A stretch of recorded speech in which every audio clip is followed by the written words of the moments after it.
Let's start with something very simple.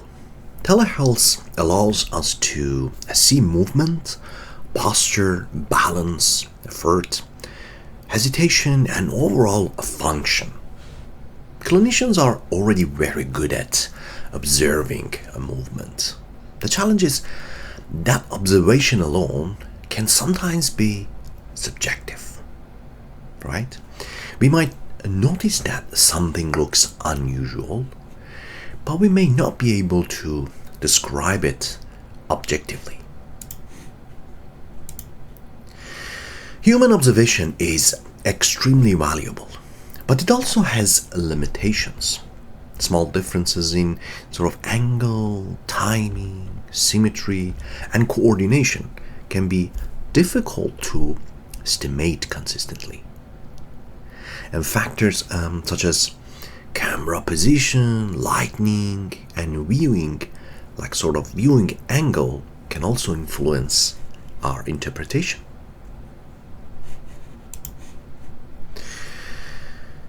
In traditional assessment, we often say things such as, that movement looks limited, or that knee appears unstable. Measurement allows us to move one step further. Instead of describing a movement only with words, we can begin describing it with numbers, trends, and changes over time.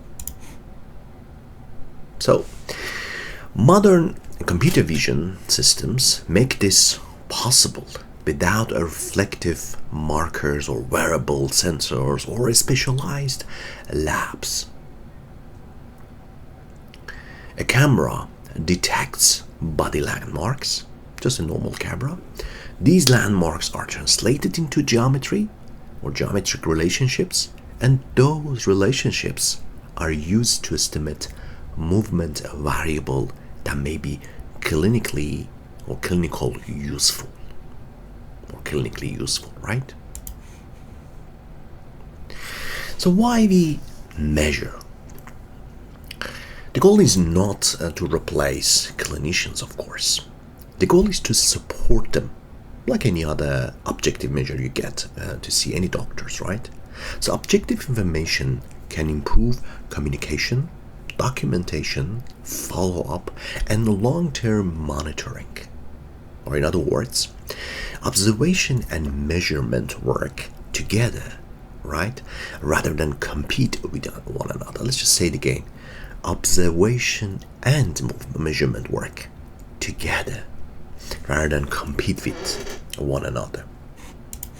So I'd like you to remember one simple idea from this section. Observation remains essential, but measurement adds another layer of information, right? So together they support better clinical reasoning. We see movement, we measure movement, and we use both.